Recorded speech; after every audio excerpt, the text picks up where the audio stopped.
tindak pidana korupsi itu tidak dijatuhkan hukuman mati, maka korupsi itu nggak pernah akan habis, Pak. Sampai kapanpun. Cobalah kalau dijatuhkan hukuman mati oleh hakim, jaksa nuntutnya mati, dijatuhkan putusan mati. Mungkin langsung bisa turun 75% korupsinya. Wartawan membantulah kalau sudah diputus mati itu, diekspos habis-habisan. Kalau enggak cuma 2 tahun, 3 tahun, 2 tahun, 3 tahun, nggak mungkin apa korupsi itu bisa habis. Jadi hukuman itu bisa dinego, mau berapa, uangnya ada berapa, putusannya bisa berapa, uangnya ada berapa, putusannya berapa kan? Bisa. Saya ini sudah 55 tahun, Pak, jadi lawyer. Saya lihat di Indonesia nih, hukum tuh from bad become worse tuh. Dari jelek menuju lebih jelek lagi. Menuju ke lebih jelek. Ini mau di kemana nih, sudah hukum tuh. Nggak bisa ditolong, Pak Saudara. Jadi kan kasus yang pejabat setinggi, wakil menteri dan kepala badan setidaknya menunjukkan bahwa tindak pidana korupsi masih mengakar kuat di level pengambilan kebijakan. Bagaimana? Jadi kenapa itu bisa ada, Pak? Pejabat negara itu kan buka peluang, Pak. Dia pun menentukan itu sebagai penentu, dia pun korupsi, Pak. Kenapa dia nggak ikut dilibatkan? Dia kayak buka jalan kan, supaya ada celah untuk korupsi itu. Itu kan membantu pasal 5556 KUHP kan sudah ada. Kenapa nggak ikut dilibatkan? Mesti dilibatkan dia yang buka jalan. Yang ngasih anggaran, kenapa nggak ikut dilibatkan? Yang terima anggaran aja, dia habis-habisin kemana. Pokoknya selagi tindak pidana korupsi itu tidak bisa dihukum mati, Pak, maka tindak pidana korupsi tidak akan pernah habis, Pak, di Indonesia. Sampai kapanpun. Sampai kapanpun. Nah, kalau bicara masalah dua kasus yang sangat fenomenal ini, Prof melihatnya dari kebijakan dari kepemimpinan dari Prabowo untuk memilih para wakil dan pembantunya juga pekerjaannya bagaimana? Kalau saya lihat, Prabowo tuh nindaknya tuh melalui menteri atau melalui ketua Mahkamah Agung. Nggak usah dia yang ngomong kan. Dia perintah ketua Mahkamah Agung atau menteri kehakiman yang nindak mereka yang melakukan tindak pidana korupsi itu.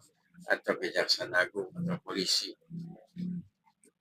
Itu aja sesuai dengan undang-undang aja. Padahal di dalam undang-undang tindak pidana korupsi itu pasal 2-nya ada. Bisa dihukum mati itu. Kenapa itu nggak mau dijalankan? Di sini ditentukan ketegasan dari Prabowo sendiri, Prof. Iya. Untuk mengurangi korupsi itu sendiri. Iya. Dia itu yang itu. Dia kan presiden, apa dia ngomong tuh? Kalau dia perintahkan, jalankan sebagaimana undang-undang tindak pidana korupsi di dalam pasal 2. Hukum mati itu, hukuman mati. Habis semua, menteri semua takut, ketua Mahkamah Agung juga takut, Kapolri juga takut, Jaksa Agung takut semua. Tapi dengan tertangkapnya dua kasus ini, Prof melihat kinerja dari Kejaksaan Agung dan KPK untuk pemberantasan sampai saat ini, pandangan Prof sendiri bagaimana, Prof? Jadi kalau saya lihat tuh dari penegak hukum, malah kalau kasus tuh misalnya sudah lama melempem 10 bulan atau setahun, bergerak lagi supaya ada angin-angin tai ayam kayak gitu ya. Jadi diekspos lagi, wah ada lagi kasus gitu kan. Kenapa enggak kalau memang ada tuh tiap bulan aja dihantam semua tuh. dia habis kan. Nah, jadi kalau sudah mulai melempem, hidup lagi kayak anget-anget tai ayam itu. Jadi semacam pengalian isu. Iya, pengalian isu. Mengapa mesti begitu? Mengapa mesti ada pengalian isu begitu? Nah, dengan digantinya Gadan Jaya dengan pengganti yang baru sekarang, pandangan Prof sendiri mengenai masalah makan bergizi gratis ini sampai saat ini, apakah memang efektif yang disediakan Prabowo di dalam pemerintahan? Saya tidak bilang misalnya soal ide Prabowo makanan gratis. Cuman makanan gratis itu saya lihat tuh nampaknya tidak ada manfaatnya. Betul. Tidak ada manfaat. Yang penting sekolah tuh. Kalau dikasih makan sekolahnya mesti bayar. Sekolah tuh nggak usah bayar. Kayak di Brunei gitu ya. Nggak usah bayar sekolah. Sampai S1. Kalau cuma sekedar makan, mereka di rumah kan ada makan sebetulnya. Uang sekolah itu yang penting. Dibebaskan uang sekolah. Jadi Prof, keinginan Prof supaya dana gizi nasional ini supaya dialihkan ke tempat yang lain yang pasnya menurut Prof. Ini pendidikan. Pendidikan. Pak, kalau bangsa itu sudah punya rakyatnya sudah punya pendidikan tinggi kayak di Jepang, Pak. Jadi otomatis kemiskinan itu akan terangkat sendiri, Pak, dengan pendidikan itu. Contoh saya lah. Saya dulu sekolah sampai cuma tamat SMA. Tamat SMA. Saya menikah dulu pula kawin tahun 73. Saya menikah, kawin. Sudah menikah, sudah saya pindah di Jakarta. Belum pindah, saya di Palembang masih waktu. Saya bilang, saya cuma tamat SMA aja, mau jadi apa? Kuliahlah saya di Muhammadiyah. Saya kuliah di Muhammadiyah itu cuma saja satu-satunya yang bukan muslim, Pak. Bisa saya kuliah. Dan berhasil. Yang berhasil. Sampai saya oleh guru agama itu. Kita boleh salut sama Suhandi. Dia agamanya lain, tapi dia masih mau ikut hukum Islam, Pak. Belajar saya hukum Islam. Dan nilainya bagus. Nah, itu terbukti bahwa dia tidak pernah diskriminasi dengan agama lain. Berarti keinginan Prof. Keinginan belajar tuh tinggi sekali ya. Maka saya sudah selesai S1 tahun 85. S2 saya tahun 91 sampai 93. S3 saya 98 sampai 2005.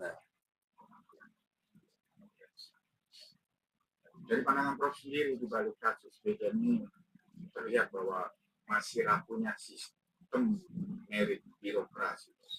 Bukan begitu, Pak. Kita ini kan memang sudah negara miskin, Pak. Ya. Cuman lagaknya kayak negara kaya kan. Kayak negara kaya. Jadi pejabat-pejabat itu dianggap ini kan ada kesempatan. Ada duit. Saya korupsikan aja ini. Mudah-mudahan tidak ketahuan kan. Tahu ketangkep. Ketangkep dia buang juga di itu. Dibaginya juga. Bukan duit saya juga boleh maling kan. Ambillah juga kamu saya bagi. Supaya kecepatan kamu bisa kena juga kan. Gak bisa lah Pak. Mestinya yang duduk di teknokrat atau birokrat itu mesti orang yang betul-betul bersih Pak. Misalnya saya duduk di sana. Kita kan nggak ada beban kan. Tidak nyari duit, tidak nyari pangkat, tidak. Kita lurus saja lempeng. Jadi nindak orang itu enak. Sekarang bagaimana? You mau nyapu di tempat yang kotor dengan sapu yang kotor? Bisa nggak? Nggak bisa kan? Tempatnya sudah kotor, you pakai sapu, bukan sapu bersih. Sapu yang memang sudah kotor. Semuanya mau bisa bersih. Pak. Dari Pak Kitchen, Prof, katanya nggak bisa sini, tadinya saya sini ada halangan. Ya sudah. Nah, dari berbagai kasus yang terjadi di Indonesia, korupsi dan seterusnya, kita bicara masalah integritas sejak pembentukan kabinet nih, Prof. Pandangan Prof sendiri bicara integritas, bagaimana? Integritas pembentukan kabinet itu salah, Pak. Hmm. Mengapa salah? Pembentukan kabinet itu masuknya dari partai, Pak. Itu yang salah. Jadi seakan-akan partai itu dapat jatah. Partai aku dapat 10, partai dapat 20. Bukan orang yang pilihan yang punya integritas yang bagus. Dan itu berulang-ulang, Pak, dari tahun 45 sampai sekarang tuh. Apa? 75 tahun ya. Apa enggak sengsara rakyat ini? Sengsara banget, Pak.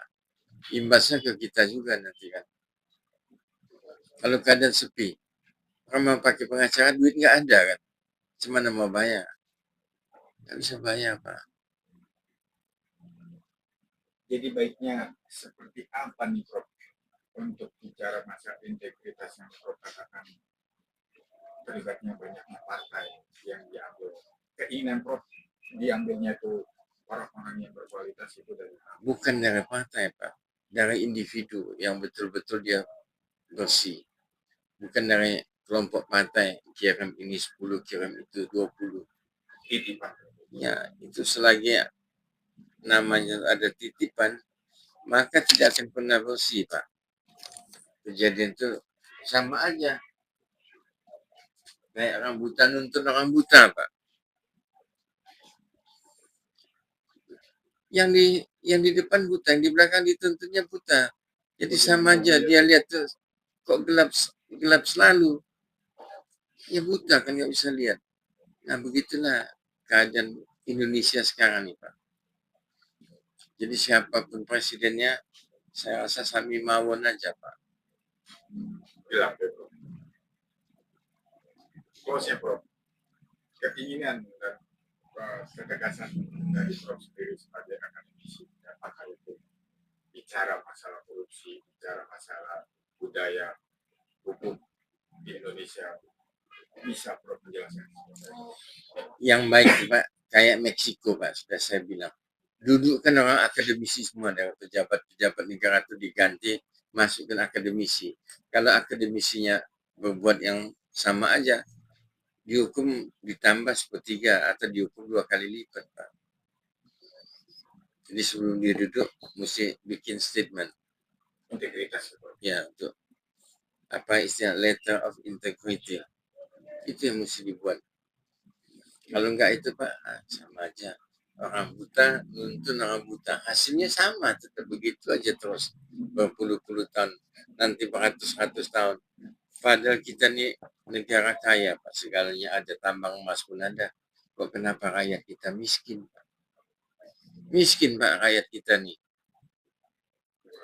Termasuk saya. Termasuk ia juga. Tapi yuk kaya. Kaya hati. Oke, terima kasih banyak, Prof.